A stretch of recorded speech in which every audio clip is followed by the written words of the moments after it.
like why you had to take my brother's way. Money in my mattress, but I had to cap another safe. I just capped another safe. I just capped another safe. All these bitches on me now. So I'm pretty sure you guys have already seen the title by now, and before you get angry and say, oh, the Portland Trailblazers would never do that, just hear me out till the end of this video and let me know what you guys think about it in the comment section below. Now look, the Portland Trailblazers, despite having a lot of good talent on their roster, let's be honest, are still playing catch up with half of the Western Conference, and even though they have been to the playoffs in each of the last 4 years, they couldn't get past the second round in any of those seasons. In fact, when they reached the conference semifinals in 2016, it was only because the Los Angeles Clippers was depleted with injuries, so it made an easy path for them. And can we all just be honest for a second? This current roster that they have, is it good enough to make a deep playoff run or win a title? So with such shortcomings over the past few seasons, the idea of splitting up the team's premier players in Damian Lillard and CJ McCollum has gotten a lot more attention, especially this NBA season. Both CJ McCollum and Damian Lillard can score the ball very well on the offensive end of the floor, but it's never a good idea to have a starting backcourt that is made up of two 6'3" players. It creates a lot of disadvantages on the defensive end of the floor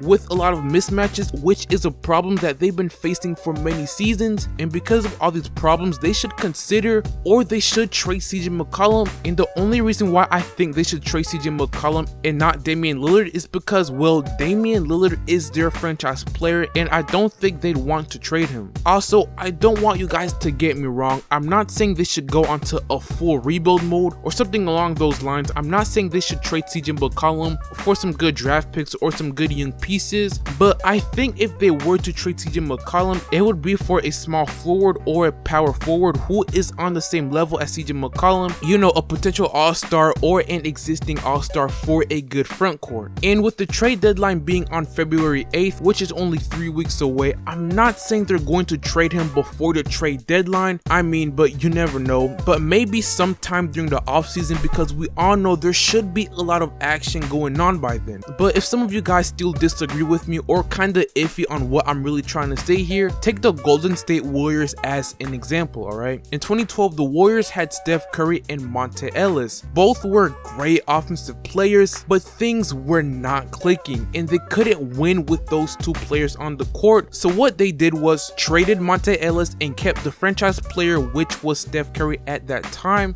and they got a big man in return. And during that time, a lot of fans were not happy about that move, but it had to be done for the future of the franchise, and look how that turned out. And reports have already come out talking about this topic. Steen in a report said this is the year Portland will break up the punted backcourt of Damian Lillard and CJ McCollum. The Blazers don't want to trade either one, especially when they woke up Wednesday ranked 7th in the league in defensive efficiency, despite the annual external skepticism about the pairing's capability at that end of the floor. But the easiest path to balancing the roster is by parting with one of their two guards, which is most likely CJ McCollum, for a package headlined by a player on their level. So we could actually see a trade happen this year. So yeah, it might suck seeing an elite pairing of CJ McCollum and Damian Lillard go away, but it might be a good thing for the betterment of the players in the franchise. And look, it's not like they're going to downgrade at all, and the shortcoming of the franchise has had its toll on their players like Damian Lillard, who seems to get snubbed and disrespected every single year in all-star votes and all NBA teams and things in awards along those lines. Although this may look bad, but it might be the